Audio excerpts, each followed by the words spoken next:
Primero quiero darle gracias a Dios por la bendición de estar de regreso con ustedes en esta parroquia del apóstol Santiago. También quiero darle gracias al Padre Jorge por la invitación y por confiarme sus parroquias, su comunidad y por su amabilidad de confiar este retiro para que yo los acompañe con estas reflexiones que comenzamos en este momento. Voy a comenzar compartiéndoles una reflexión sobre el verdadero consuelo. Y voy a comenzar con una lectura de la palabra. ¿Me oyen todos bien? ¿Atrás no? No sé.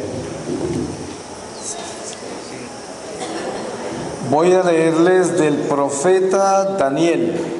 En el capítulo 2, desde el versículo 1, dice: el rey interroga a sus adivinos. El año segundo de su reinado, Nabucodonosor tuvo unos sueños que lo sobresaltaron y no lo dejaron dormir. El rey mandó llamar a los magos, adivinos, hechiceros y astrólogos para que le interpretaran sus sueños. Cuando llegaron a su presencia, el rey les dijo: he tenido un sueño que me ha sobresaltado al tratar de comprenderlo. Los astrólogos respondieron al rey en arameo: viva el rey eternamente, cuéntanos el sueño y nosotros descifraremos tu interpretación. El rey les respondió: tened bien presente mi decisión. Si no me dais a conocer el sueño y su interpretación, os cortarán en pedazos y vuestras casas serán demolidas. Pero si me dais a conocer el sueño y su interpretación, os colmaré de regalos, obsequios y honores. Por tanto, dadme a conocer el sueño y su interpretación.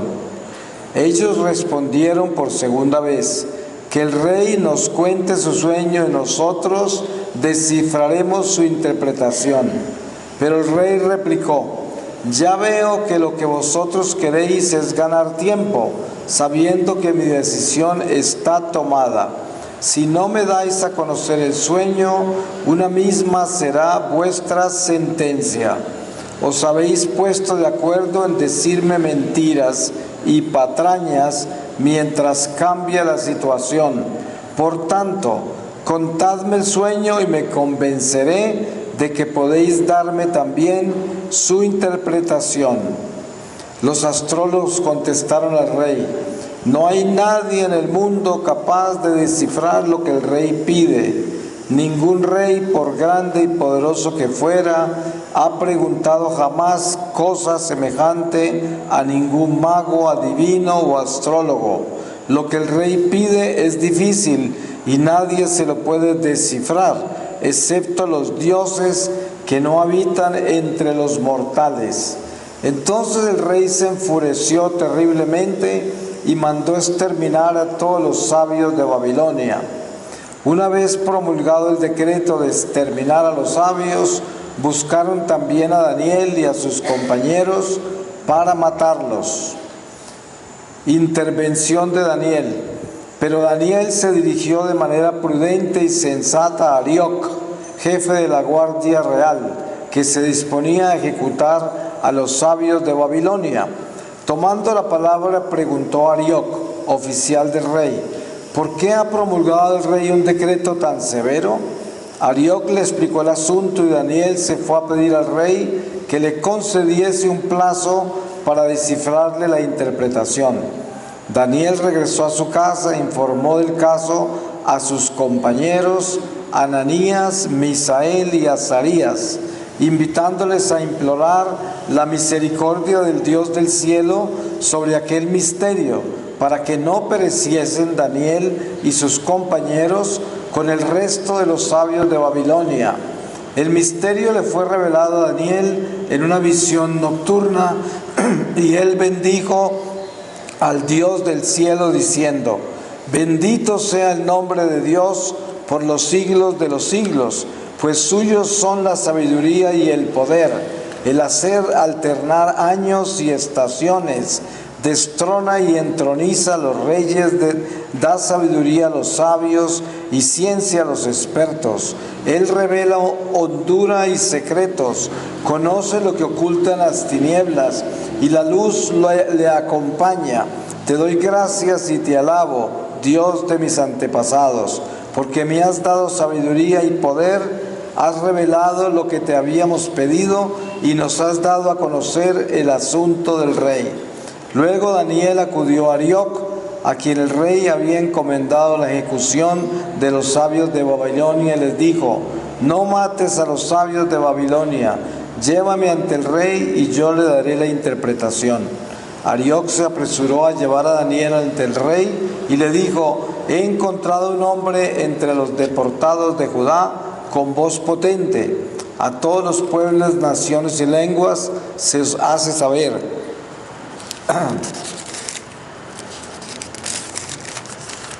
Y este hombre que puede revelar al rey la interpretación. El rey dijo a Daniel, apodado Baltasar: ¿eres capaz de contarme el sueño que he tenido y su interpretación? Daniel le respondió así: no hay sabios, adivinos, magos o astrólogos capaces de descifrar el misterio que el rey quiere saber.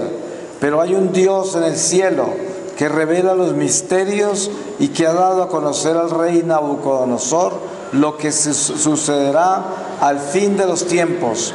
Esto era el sueño y las visiones que tuviste mientras dormías. Tú, oh rey, reflexionabas en tu lecho sobre lo que ocurriría en el futuro, y el que revela los misterios te ha dado a conocer lo que sucederá. A mí se me ha revelado este misterio, no porque yo sea más sabio que el resto de los vivientes, sino para descifrar al rey su interpretación y para que tú comprendas las preocupaciones de tu mente. Palabra de Dios. Pues la historia continúa, cada uno la puede leer y sabemos que es una historia preciosa, pero en realidad lo que el Espíritu Santo nos quiere mostrar con esta lectura, sobre esta reflexión que yo no escogí, es que hay un solo Dios y que es el Dios a quien nosotros adoramos. Y por eso hay un solo consuelo, que es el consuelo que viene de ese Dios único y verdadero. El Dios de Daniel, el Dios de todos los profetas de antaño, el Dios de todos los apóstoles, el Dios de todos nosotros, el mismo Dios. Y es importante que nosotros, como pueblo de ese Dios, a quienes escogió con nombre propio, nos bautizó en su Hijo Jesucristo y nos dio la gracia de ser parte de un ejército que está responsabilizado de todas las almas de toda la humanidad que no conocen a Dios, o que se han alejado de Él, o que no son fieles a Dios. Y esta es nuestra responsabilidad y nuestra misión. Cada uno de nosotros esta mañana en este templo de San Santiago fuimos llamados por el Espíritu Santo. Ustedes saben que cada vez que Dios quiere hablarnos a nosotros, Él se encarga de llamarnos y congregarnos. Esto no es obra de nosotros. Nosotros no hacemos nada relacionado con el Espíritu si el mismo Espíritu no nos congrega, porque humanamente no tenemos ese impulso natural. Este es un impulso sobrenatural, producido por el bautismo, por el Espíritu Santo que hay en nosotros.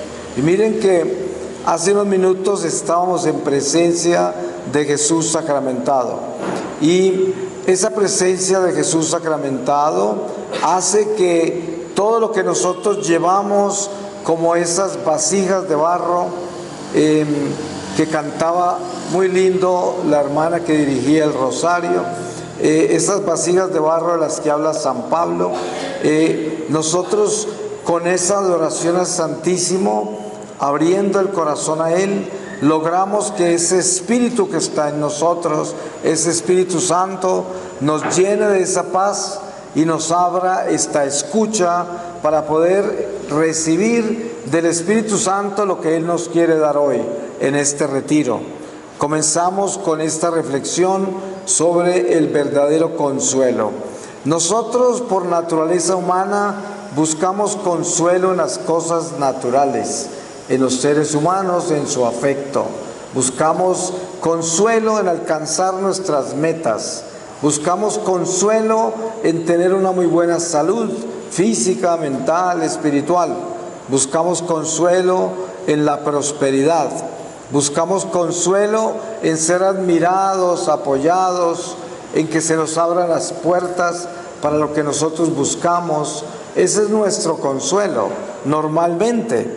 Y no es malo, pero no es perfecto, porque cuando encontramos la realidad del Evangelio y lo que Jesucristo quiere que nosotros asumamos como verdad, nos damos cuenta que Él nos enseña que el único consuelo es Él, que nosotros debemos tener a Dios primero como el Rey de nuestro corazón, y así ningún consuelo natural y temporal se convierte en nuestra esperanza, porque precisamente el caminar por este mundo prendidos de consuelos mortales, temporales, impredecibles, inestables, causa en el hombre más vulnerabilidad, más fragilidad, porque entonces cada que ese consuelo no se cumple, ¿cómo quedamos? Desconsolados, porque es un consuelo carnal, material, del mundo. Precisamente una de las pruebas más grandes que nosotros debemos pasar es asegurarnos de que nuestro corazón está verdaderamente anclado en Dios y no en las criaturas humanas, no en el mundo, no en nosotros mismos. Porque si nosotros no examinamos bien nuestra vida, de pronto nos damos cuenta, no nos podemos dar cuenta que la gran mayoría de los problemas que tenemos, de las ansiedades, angustias, inseguridades, miedos, son causa de depender de lo que no debemos depender. Depender del amor humano, depender de las cosas temporales, y eso se convierte en un subir y bajar de emociones y de circunstancias que nos convierte en personas inseguras, y al mismo tiempo que va marcando nuestra vida en una forma muy negativa, porque nos va llenando de una ansiedad increíble que no se cura. Eso no lo cura nadie. De la única manera que se cura es si dejamos todo eso y nos anclamos en Dios, porque ahí sí, el que se ancla verdaderamente en Dios, nada de este mundo lo sacude, nada. Por eso San Pablo dice: ¿quién nos podrá separar del amor de Dios? Ni la guerra, ni las enfermedades, ni nuestros enemigos, ninguna prueba de esta vida nos podrá separar del amor de Dios. Con eso lo que quiere decir el apóstol es que si nosotros verdaderamente somos fieles a Dios, entonces toda nuestra vida, todo nuestro corazón está anclado en Él, y por eso nada nos sacudirá. Sentiremos todo, porque somos seres humanos de carne y hueso. Lloraremos los momentos difíciles, gozaremos los buenos momentos, viviremos tiempos de desierto e indiferencia, porque seguiremos siendo humanos. Ustedes se dan cuenta que el mismo Jesucristo, cuando toma su humanidad, aparece con hambre y con sed en el desierto. Por eso se manifestó Satanás, a tentar esa humanidad de Él, no su divinidad. Entonces, con eso nos enseña Jesús de que tendremos sed, tendremos hambre, tendremos cansancio, tendremos angustias, tendremos dificultades, pero si nosotros nos prendemos al verdadero Espíritu de Dios, si nos prendemos a esa fuerza que llegó del cielo y que nos bautizó, nunca estaremos solos, jamás viviremos esclavos a nuestras ansiedades, nunca dependeremos de los proyectos humanos, jamás dependeremos del afecto humano, nunca estaremos esperando los aplausos ni la admiración de nadie, porque no dependeremos de eso para tener paz y gozo en nuestro corazón. Es muy importante descubrir esto bien. Mucha gente habla de conocer a Jesucristo, y yo conozco tantos apostolados hablando de eso, una experiencia personal con el Señor. Y sí, mucha gente va a una reunión de mucho carisma, de mucha alabanza, de mucha exhortación, de sanación y liberación, y lo que hacen la mayoría es que viven ese momento con mucha alegría, con mucha unción, con mucha gracia. Incluso hay gente que hasta se sanan enfermedades, pero después de que salen a depender de las cosas del mundo, de los seres humanos, de sus proyectos, de sus cosas naturales, y toda esa alabanza, esa sanación, eso tan extraordinario que sucedió en un día de retiro, ungido y carismático, no camina con ellos en su vida diaria. Y por eso es tan extraño que ocurren todos estos milagros en medio de un congregarse a alabar a Dios, y cuando se va de la iglesia la gente no se lleva esos milagros a su vida diaria. ¿Por qué razón? Porque falta lo más importante. Es que una experiencia personal con Jesucristo no es un momento emocional de alabanza. Es una experiencia personal con Jesucristo, no es un buen predicador que venga a desatarle sus cadenas y a liberarlo de sus males. Esa no es una experiencia personal con Jesucristo. La experiencia personal con Jesucristo es atarnos al verdadero Señor, atarnos al Espíritu de Dios permanentemente, no en un momento de emoción espiritual, no en un momento de exhortación o reflexión, sino en un momento personal del corazón con Dios, en el que le decimos que Él es nuestro Señor, que Él es quien viene a reinar en nuestra vida, Cristo Rey en mi corazón, y que no voy a depender de nada más que de Él. Y es importantísimo tener esto claro.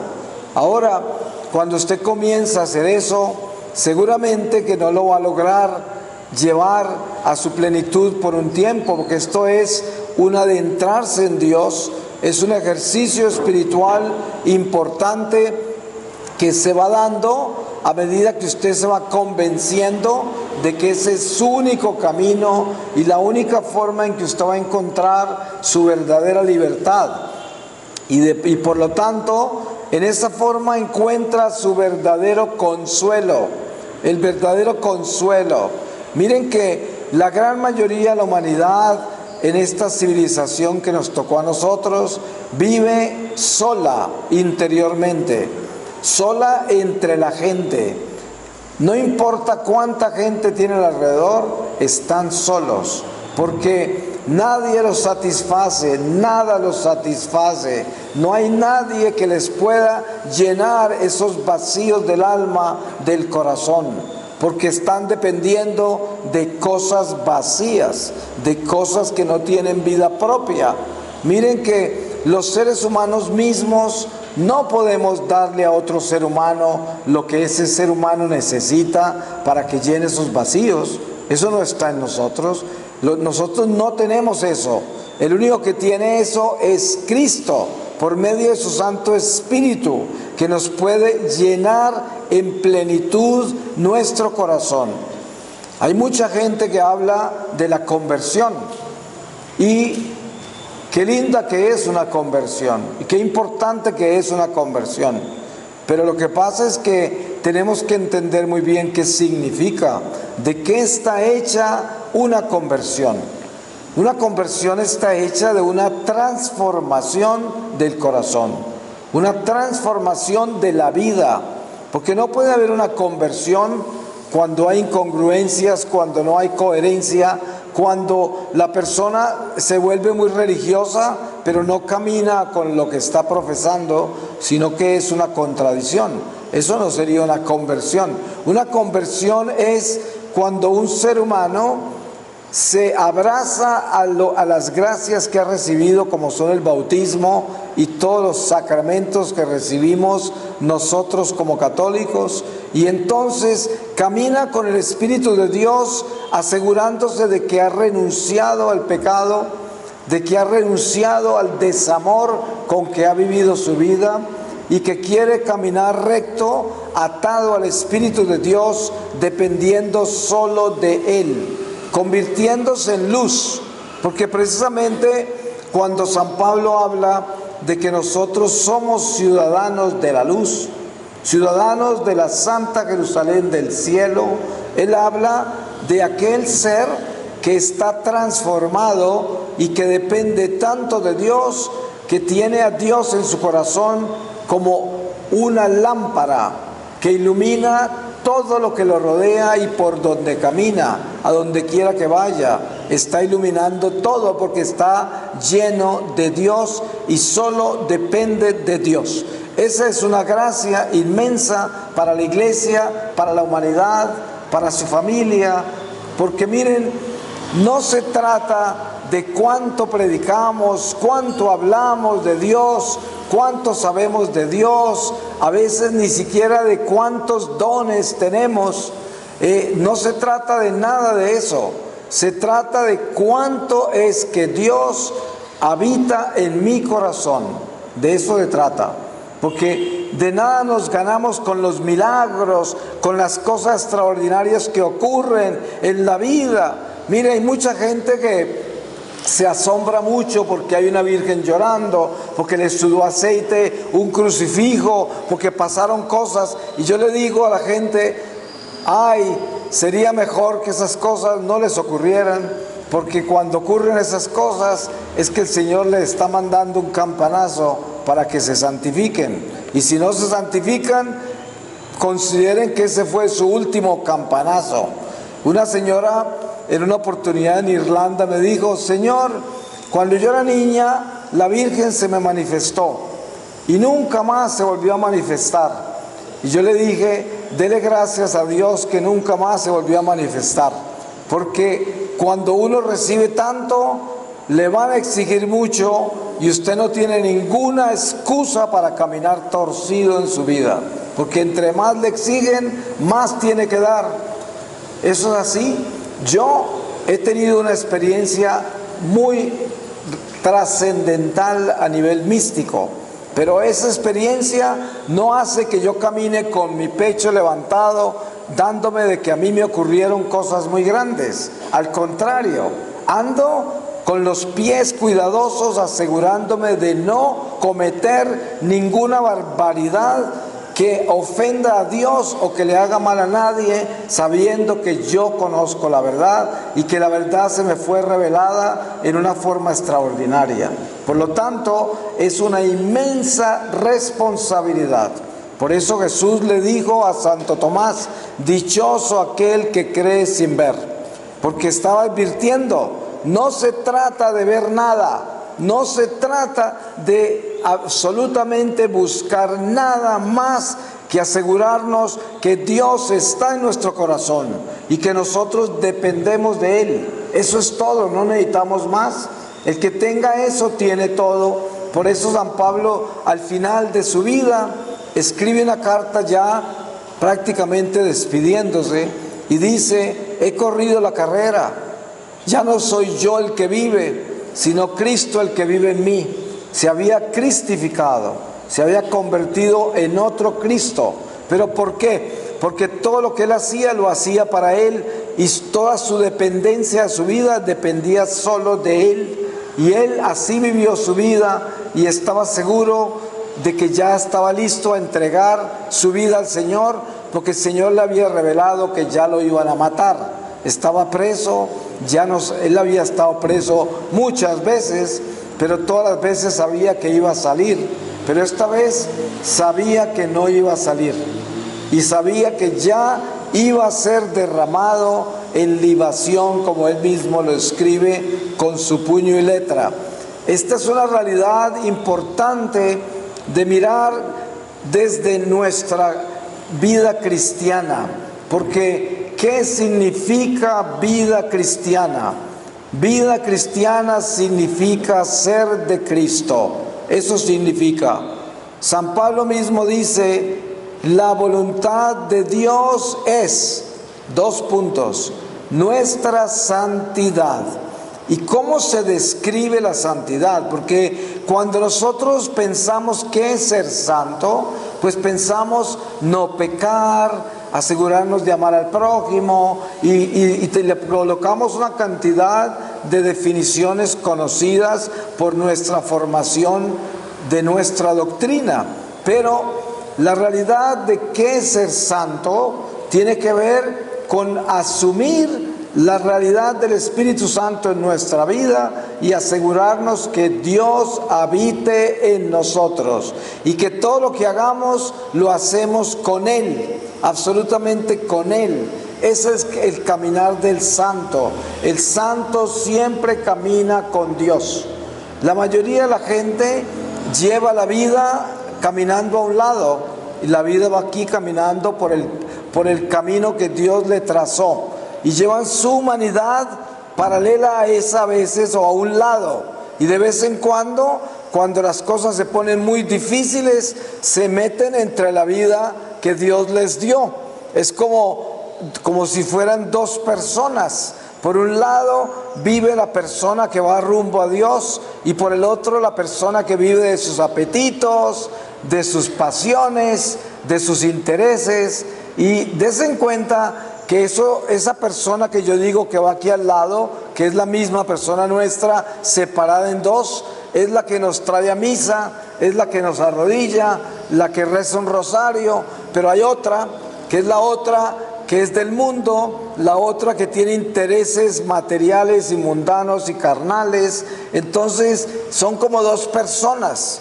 La tarea nuestra es que tenemos que convertirla en una sola, hay que integrarla, pero no integrarla en la de este lado, que es la del mundo, integrarla en la otra que va recta con Dios. A esas que tenemos que entrarle con todas, esa conciencia que nos habla, ese espíritu que camina con nosotros, que está ungido por las gracias de Dios en el bautismo y todos los sacramentos. Esa es nuestra fuerza. Y de ahí debemos depender. No podemos vivir dos vidas. Y generalmente, si usted se examina con cuidado, podrá encontrar circunstancias en su vida donde usted está partido en dos, donde no está 100% integrado a Dios. Y usted, en ciertas circunstancias de su vida, negocia con el mundo, negocia con su carne y sus apetitos desordenados, negocia con decisiones torcidas por conveniencia. Eso todo está contra nosotros en el libro de nuestra vida. Por eso es que debemos mantener constantemente una vigilancia sobre ese libro de la vida, para el cual Dios nos dio una gracia muy grande, como es el sacramento de la reconciliación. Nosotros podemos enmendar el libro de nuestra vida antes de la muerte por medio de los sacramentos. Es una gracia extraordinaria que nadie la tiene, nosotros la tenemos, pero tenemos que hacerlo con sinceridad, desde el corazón, y confesarle a Dios lo tanto que estamos divididos en el corazón.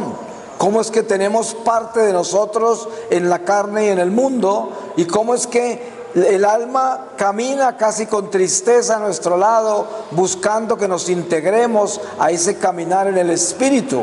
Es una lucha que San Pablo dice que parece que la carne luchara contra el Espíritu, como si uno estuviera en contra del otro, siendo la misma persona. Y lo hemos visto. ¿Cuántas veces no quiere usted orar? Tiene el impulso de orar y su pesada carne y caprichosa carne termina o durmiéndose o inventándose otra actividad que le apetezca más, porque son como dos personas.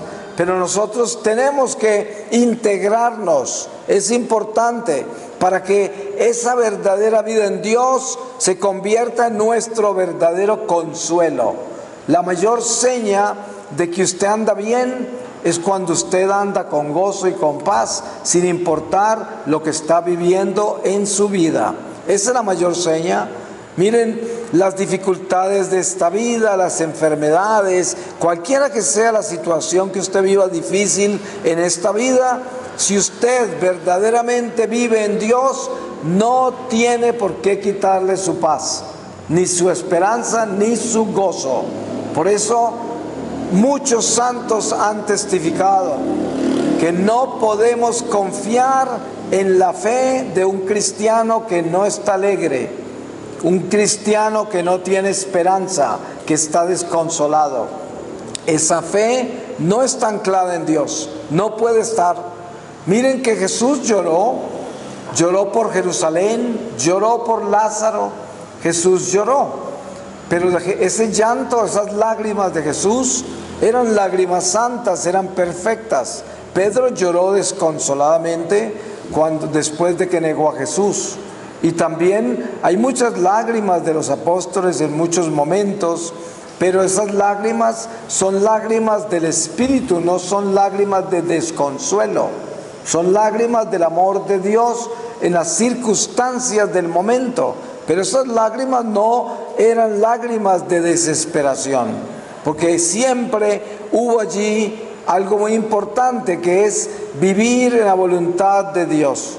Por eso decíamos, mucha gente anda buscando cuál es la voluntad de Dios en sus vidas, y pensar que la voluntad de Dios es una sola, que vivamos en santidad, nuestra santidad, porque lo demás, cuando nosotros tomamos decisiones en esta vida por el libre albedrío que Dios nos dio de hacer lo que queramos, si tomamos esas decisiones para glorificar a Dios y santificarnos con eso que vamos a hacer, estamos en la voluntad de Dios, aunque por voluntad humana decidimos escoger un camino, pero con la certeza de que cualquiera que sea la realidad de ese camino es solo para glorificar a Dios.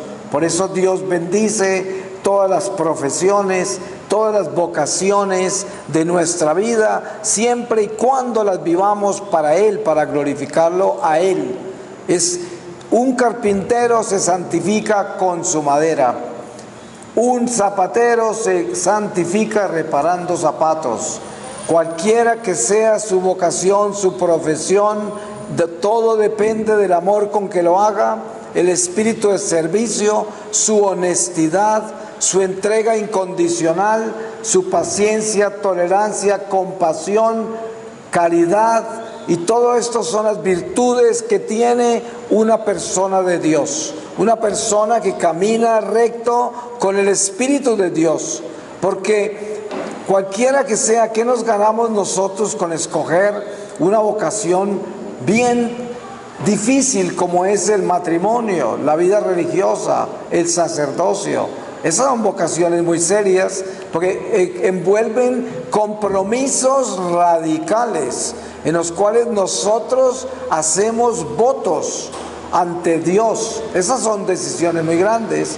¿Y qué nos ganamos con tomar decisiones tan grandes si nosotros no vivimos con esa grandeza, que sería nuestra lealtad, nuestro entusiasmo, nuestra paz, nuestra esperanza en medio de esa vocación que escogimos? Porque sería una contradicción y la tristeza de los ángeles si nosotros caminamos con las decisiones que tomamos y caminamos con una cara de limón porque andamos miserables en lo que vivimos. Eso es contradecir al Espíritu Santo, eso es irse contra la gracia, eso no es un hijo de Dios que viva en su voluntad.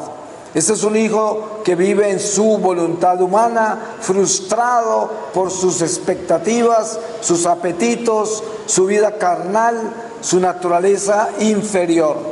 Es importante aprender a elevarnos hacia esa realidad espiritual donde nosotros estamos unidos, anclados únicamente, completamente en Dios. Es de la única manera. Las palabras no alcanzan para describir ¿Cómo se une uno a Dios? Miren, usted puede ser una persona con toda clase de dones y le pueden hablar hasta los pajaritos en español, le pueden hablar su idioma, puede tener las experiencias que usted quiera, pero de nada sirve eso. Eso no tiene valor si usted no es una persona que 100% está anclada en Dios y lleva ese gozo y esa alegría en su caminar. Es importante tener eso claro. Yo le pregunto a mucha gente que conozco a través de las misiones por el mundo en la Iglesia Católica, y hay personas muy mal, muy amargadas, muy frustradas, muy confundidas, y uno dice, bueno, pero usted ¿qué tipo de vida lleva con relación a Dios? Y la mayoría de la gente habla de una tibieza increíble, una mediocridad increíble que refleja la condición en que se encuentran.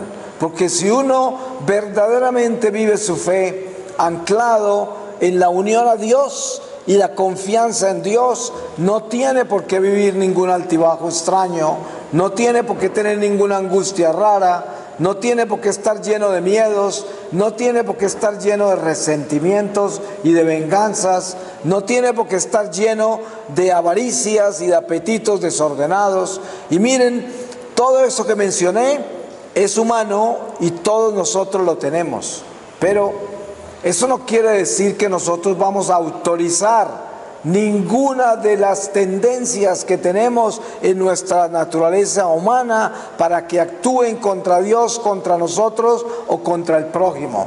Hay tendencias. Miren lo que sucede con tantas cosas difíciles que hay en el mundo hoy, masivamente, que siempre han estado, pero hoy son masivas, como el homosexualismo, el lesbianismo, todos los ismos que hay en este mundo hoy son tendencias, porque eso no es que nadie nace así, son tendencias con las que nace, pero uno no puede vivir honrando sus tendencias y entregándose a sus tendencias. Si a usted le da una tentación de robar porque usted tiene tendencias o es un cleptómano, usted tiene que asegurarse que no lo hace. Si usted tiene esas tendencias de impureza, usted no puede irse por ahí, por las tendencias malas que tiene. Precisamente la disciplina nuestra como hijos de Dios, como bautizados en el Señor, es asegurarnos que nosotros tenemos las riendas puestas sobre nuestra naturaleza rebelde. La naturaleza nuestra tiene muchos instintos, apetitos y tendencias, pero por eso el Señor nos enseña a arrendarla, para que la llevemos por donde el Espíritu manda y no por donde la carne manda. Y esa es la muestra de que Dios está en nosotros y que nosotros le obedecemos a Él, cuando podemos jalar esa rienda y no dejar que este animal haga lo que quiera. Esa es la muestra de espiritualidad, porque la religiosidad sola no tiene fuerza para amarrar el animal. Usted puede ser un rezandero, usted puede gastarse días enteros en vigilias, usted puede ser el peregrino más frecuente, usted puede hacer obras de caridad todos los días, usted puede oír la Virgen y oír al Señor, pero si usted no sabe ponerle las riendas al animal, usted no vale nada, porque usted es simplemente un miserable que no es capaz de que su espíritu sea el jinete sobre este animal. Entonces usted no vale nada, usted no ha hecho nada y todo lo que vive vale cero, porque si usted se muere no va a poder elevarse hacia el Señor, porque su alma no tiene alas, no puede volar. ¿Saben quiénes salen de acá? Solo los que han crecido alas. ¿Y saben cómo se crecen las alas del alma? Por medio de la renuncia, de la entrega, del abandono en Dios, que es rehusar todo lo que nos ata a nuestras pasiones, a nuestros instintos y apetitos desordenados. Eso es lo que nos suelta del animal, nos suelta del mundo y nos da esa capacidad de volar hacia Dios. Es importante concentrarnos en eso y darnos cuenta que hay que trabajar mucho con este animal y ponerlo en orden, ponerle las riendas y ponerlo a hacer lo que el Espíritu dicta para que la carne quede sujeta. Y mire, y es fácil, yo puedo observar la gente y puedo ver cómo es que la gente está esclava de su carne. No es difícil saberlo, se puede ver con claridad, porque ya se nota que lo tienen dominados sus instintos, sus apetitos, sus pasiones, y camina así, se expresa así, habla así, piensa así, siente así, desde sus pasiones, desde su carne, desde todo lo animal, todo lo que es carne, lo que es animal, lo que es material. Y el espíritu por ahí con una camándula lo torea, por ahí con la misa lo torea, por ahí con una peregrinación, por ahí con una limosna. Pero el espíritu está desnutrido porque no lo alimenta, porque solo alimenta su animal. Y es un animal religioso. Eso sí, uno puede encontrar animales súper religiosos. Inclusive se encuentran en los conventos, se encuentran en el sacerdocio, se encuentran en gente que parece muy piadosa en la iglesia, pero no tienen el animal salvaje. Y una de las partes más violentas del animal salvaje es la lengua. La lengua. Mire lo que dice el apóstol Santiago: el hombre ha sido capaz de domar todos los animales posibles, hasta los más gigantescos los ha domado el hombre. Mire cómo el hombre lleva un elefante amarrado y se monta en él y lo pone a trabajar. Han domado de toda clase de animales, ballenas, tiburones, lo que usted quiera, pero no ha podido domar su lengua. Este es el animal más difícil, el animal que solo el Espíritu de Dios lo puede arrendar.